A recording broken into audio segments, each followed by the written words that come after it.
India is primarily a services-driven economy. And when you think about employment, it's agriculture. By the end of this century, India will probably have double China's population. So when you're thinking about the size of a market, population base, customer base, that's one thing that India has in its favor. It's very ironic in the true sense of that word. He leveled all these accusations against President Biden with some justification, and now they're being lobbied back at him. If the Democrats can frame him as being unfit for duty, he's not going to be impeached. Hello and welcome to Tracking Trump on DeKoder. I'm Nidhi Razdan.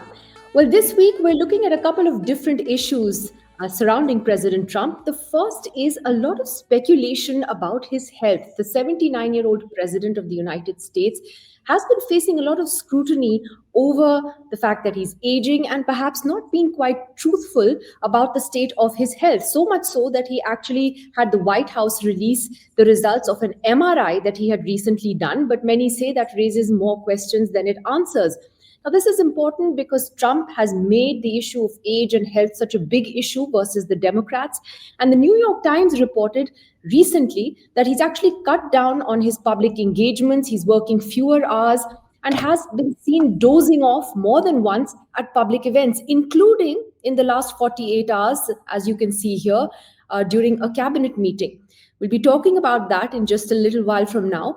But our first focus on the program today is how India's economy is doing despite the chaos unleashed by President Trump's tariffs. The good news is that the GDP numbers for this quarter that came out last week show a robust growth of 8.2%, which actually surprised many economists as well.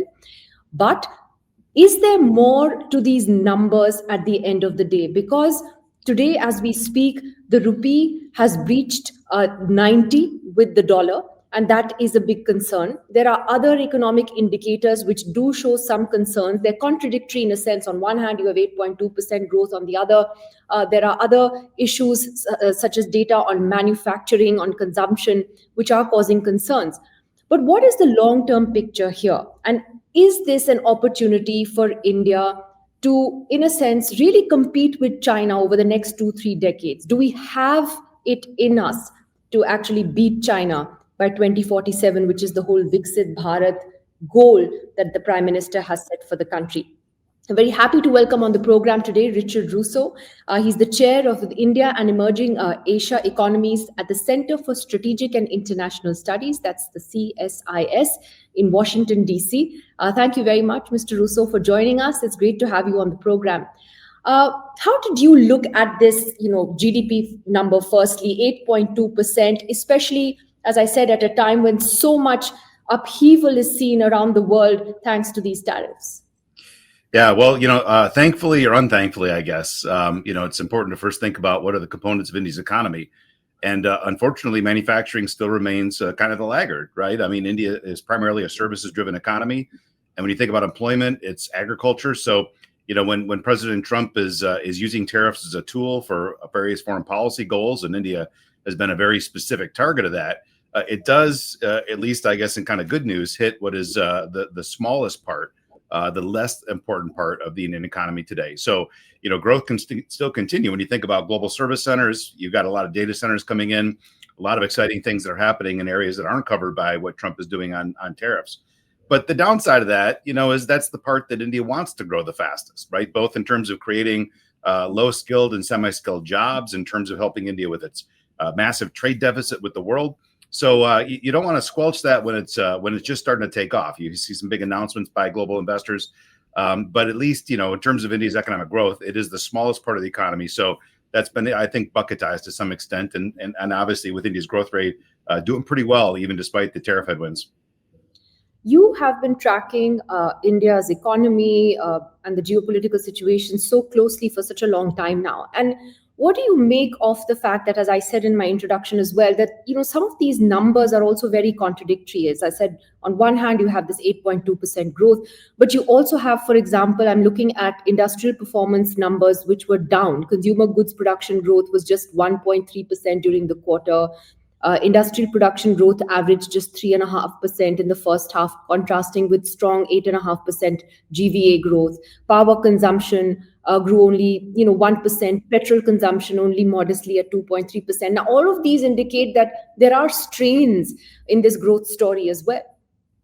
Yeah, and ultimately, I am kind of hoping, and you see some indications of this, that the Modi government will probably use this opportunity of global headwinds to try to come back and initiate some significant reforms. We got Parliament in session right now. There's a number of pieces of legislation, moving insurance to 100%, looking at amendments on nuclear civil liability, a range of bills to cut out, some redundant regulations. Hoping that they'll use this moment to try to trigger growth, because frankly, at the end of the day, when you're sitting in corporate boardrooms and they're thinking about making big investment decisions in India, political risk and that kind of stuff, it tends to be near the back of the slides. The front of it is the basic factors of production. Can I hire people? Can I reduce employment if I don't sell well? What are electricity rates? Those are a lot of the reforms that I think have got to happen, that are even more important than getting a trade agreement with the United States. And that's firmly in India's grasp, but not, of course, just with the central government. A lot more Indian states have got to get in the mix as well. We track state regulations as well. And today, across 28 states, there's really only 2 or 3, I think, that wake up every day and think about landing investments from global supply chains as one of their really short form priorities. Getting a few more big states to get reforms in order and attract that investment, that'll help to give a big impetus for growth too. I think it's very interesting that your organization has actually got a sort of an index where it's ranked India on how it's or sort of graded India. It's like a report card on these various reforms. And it's very simply explained, GST rates, etc., etc. But for our viewers, if you could list out the 2 or 3 big reforms. When we use the word reforms, it's sort of very generic. But what are the 3 top things that India needs to do at this time, in this chaos, in order to emerge stronger from it? Yeah, one of the big ones is finding a faster pathway to dispute resolution.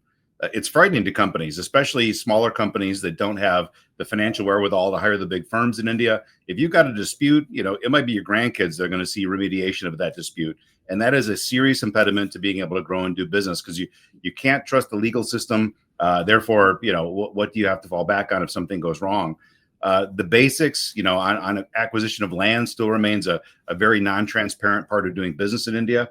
But also regulatory consistency. It's something that a lot of companies talk about as well, when on kind of a whim sometimes. It feels like the government intervenes pretty heavily in core regulations that impact how a business operates. And I think back to my time working in the life insurance industry, and it felt like riding a surfboard. Every week there'd be draft regulations put out that would dramatically change our business. I fully understand government has to have the power to intervene when something's going wrong in the market, or they need to stoke something to go right. But, with India, those interventions come pretty heavy and pretty often, and it causes a lot of confusion. It's hard when you don't know what the regulatory environment is going to look like for a year or 5 years out. It's hard to make those kind of big investments. So, some of the basic infrastructure stuff, legal remediation, regulatory consistency, these are some big ones I think that will give India a big boost. Can I ask you, though, that when foreign investors look at India, how concerned are they about the data? Especially around growth. And I'm asking this because the IMF has just red flagged the quality of India's data. It's raised concerns about methodology, discrepancies. So we've got what is called a grade C rating now by the IMF. And therefore, there are many economists who are questioning, whether these GDP numbers really stand up to scrutiny. So do you see that concern reflected amongst foreign investors as well? Do we need to be much more transparent about our data and maybe change our methodology? It's always a good thing, but I would say that's probably more applicable to people kind of in my universe of think tanks and government and such, who care about the top line numbers. For companies, when they're making big investment decisions, rarely is it about the top line numbers that we're talking about in this regard. If you're a life insurance company, if you're a bank, if you're looking for different sources of data. There's a lot of sets that are out there that are a lot more, I think, trusted than what you see the government putting out sometimes. And so I would say, it's important for those of us that are trying to understand the growth story. Is it real? Is it not real? Top line, certainly, massive growth rates or huge declines would hit a boardroom, but ultimately they're making the big calls on investment decisions based on a lot of other factors and a lot of more proprietary data sets. So it's helpful to have, but luckily, businesses have other sources to go to when they're trying to figure out, can I produce at a certain price? Can I sell my stuff to a certain market? How's the rest of the market doing? There's other places to go to than the top line data sets that we see from IMF and World Bank, but always we should strive for the best data possible to help us make decisions. Absolutely. When we come to that inevitable question about India and China, then, because India's government has sort of declared this goal of making India a fully developed country by 2047. That's just over 20 years from now.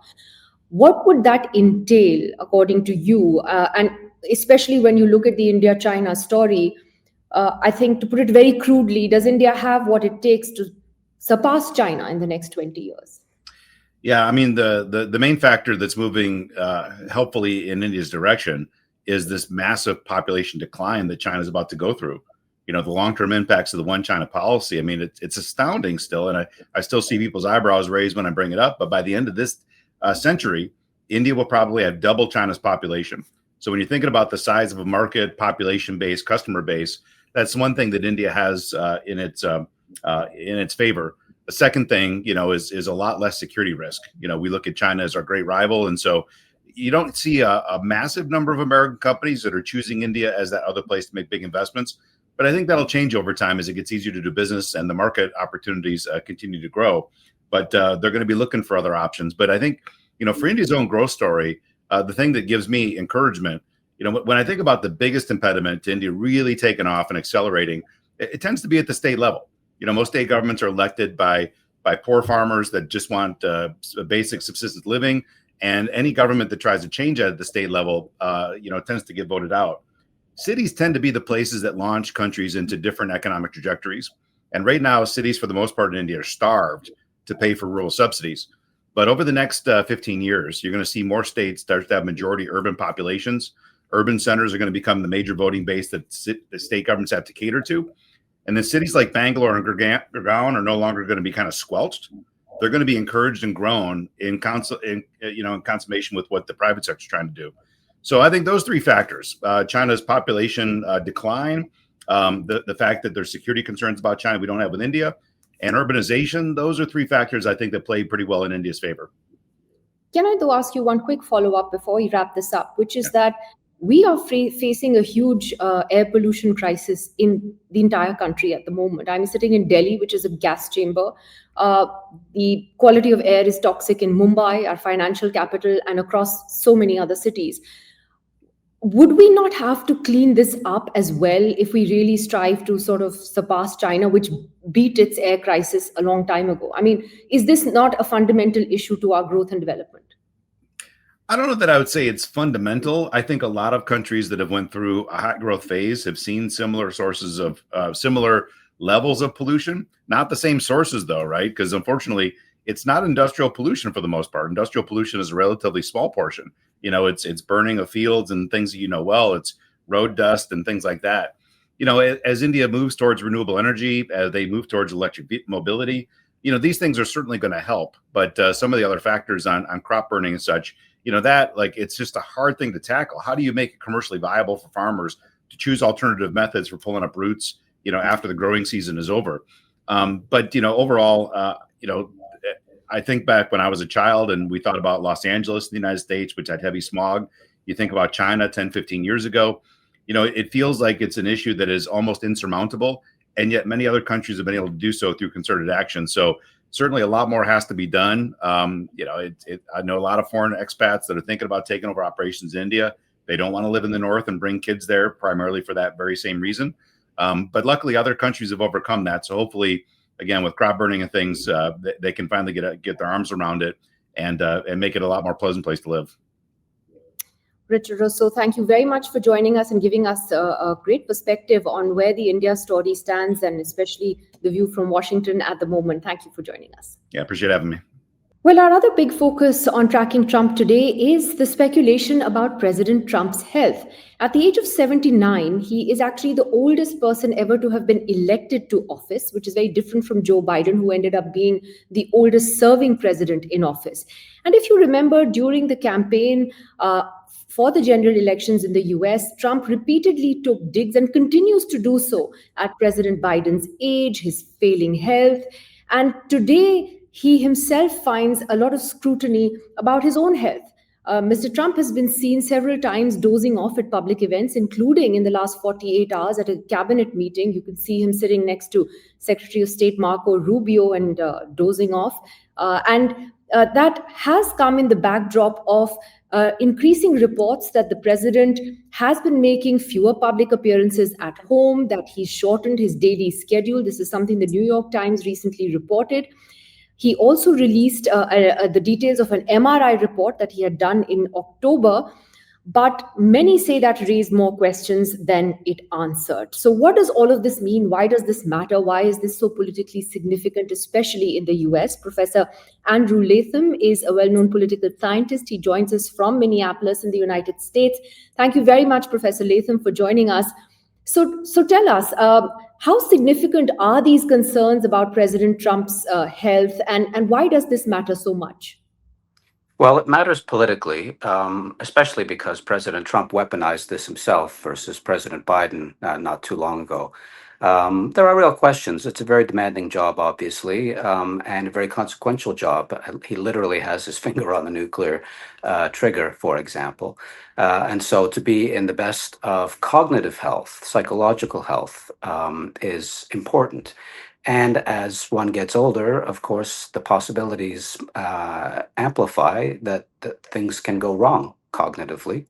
And that will show up in terms of gait, in terms of attention span, in terms of the number of public appearances, in terms of the way in which the person speaks. All of those. I don't want to diagnose him long distance, but I do want to diagnose the politics of this, which is to say that if the Democrats can frame him as being unfit for duty, he's not going to be impeached, I don't think, or Article 25 or anything like that, but he's going to have far less political leverage with his own supporters in both houses of Congress and perhaps with his base as well. So politically very consequential. As you said, this is something he's in a sense brought on himself, because he made Biden's health issues such a big political issue, and he's sort of made it a virtue to say, well, I'm energetic, I'm strong, I'm in great health. And therefore, in a sense, this is all backfiring on him. It is. It's very ironic in the true sense of that word. He leveled all these accusations against President Biden with some justification, and now they're being lobbied back at him, apparently with some justification. There's a floor in this country. You cannot be president if you are under the age of 35. And increasingly, there are those who say maybe there should be a ceiling as well as a floor. You cannot be president if you're over X number of years. Because we've had now, if this turns out to be true, we've had one cognitively impaired president already. President Biden, towards the end, was out of it. And President Trump, some would say, has always been out of it, but I'm not going to go there. What I'm going to say is that he is showing similar signs of cognitive decline that his predecessor showed, and which he criticized to great effect politically. So there's the irony. It's come home to roost, as it were. How much transparency do you think that the White House is really showing in regards to President Trump's health? And when you mentioned, President Biden there, I think we now know that actually there was quite an attempt to not be very truthful there either, was there? I mean, right till the end, we didn't know the extent of his health issues until it came out in subsequent books and articles.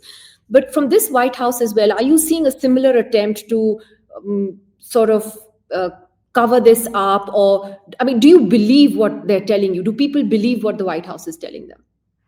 Well, the revelation, the release of one's medical records, the president's medical records, is always tactical. It's never comprehensive. It's never definitive. It's never decisive. It's always designed to deflect attention and to distract people and to say, look, there's nothing to see here. And that's what we're seeing now with this White House promises and selective releases of MRI results, things like that. But they're not designed to be 100% transparent or truthful. They're designed for political purposes to turn down the heat, as it were. Interestingly, that the president's reflex was to say, I'm going to release my MRI. MRIs are about cardiovascular issues, to be sure, but they're largely about cognitive issues and about cognitive decline. And the fact that he went there suggests that this is top of mind for him, that, that he thinks this is the big concern. And maybe he's thinking that because it truly is a concern of his and the people around him. So sometimes it pays to say nothing. Sometimes when you do say something, like he has in this case, it raises more concerns than it dampens down. And well, remains to be seen exactly what his various medical test results will reveal. I suspect that nothing that is damaging will be revealed. What's interesting though is an MRI is not a routine test that's normally recommended in a routine checkup. I mean, we all do them every year, not MRIs, but we do our checkups. And an MRI is usually a very specific test that's done because of a certain condition one might have. But could I ask you, what are the past precedents really in America of US presidents who have had health issues and also, managed their time in office? And how does Trump's situation compare with them? Well, it's not as bad as Woodrow Wilson back in the 100 years ago, who had a stroke and was completely incapacitated, and his wife ran the country for a year or two. We're not there. We're in the same ballpark, I think, as President Biden in the early years of his decline, if this turns out to be that kind of an issue. I don't think there are a lot of other precedents. All the presidents who have been elderly has slowed down. It's a very demanding office. It's like 25 hours a day on the job. It's really quite demanding, and the stakes are very high, so it can take its toll. And especially amongst more elderly presidents, it's going to take more of a toll. But with President Biden and now apparently with President Trump, this appears to be something qualitatively different. This is not just the normal attrition that takes place as a result of the demands of the office. This is something beyond that, which is more troubling politically. Again, not in the President Wilson in 1970, not that. Closer to Joe Biden. And finally, what you mentioned earlier that if this persists as an issue, then it could have an impact perhaps on his standing within his own party. But you also have midterm elections in the US just under a year from now. And if the Democrats really play up on this and we see more episodes like we saw him sleeping in that meeting, what kind of an impact could that have politically, especially amongst swing voters, independents, people who are on the fence otherwise? Well, the true believers are going to see what they want to see, which will be a vibrant, healthy President Trump. And those who are reflexively skeptical of the president are going to see signs of decline. I think in terms of the midterms, the bigger issues are going to be pocketbook issues, how well people are doing economically. And it looks not too promising for the Republicans at this point. They barely eked out a victory last night in Tennessee, which is a harbinger. And a lot of Republicans are already expressing concern. If we didn't do well in Tennessee in that particular election, that suggests that our base is fracturing and fragmenting. And these concerns about Donald Trump's health they're going to amplify concerns, but they're not going to be the source of those concerns. Those are going to be economic and cost of living and those sorts of things. Or if the country's dragged into war, that will be a big issue. But this can't help, I guess, is how I might put it. Professor Latham, thank you very much for joining us on DeKoder and giving us your perspective on what is a big political story in America right now. And as you said, it might be bread and butter issues that ultimately decide which way next year's midterms go, but this certainly doesn't help the Republican Party either. Thank you very much. Great pleasure. Thank you. And that's it on Tracking Trump this week. We'll be back next week with much more. See you then.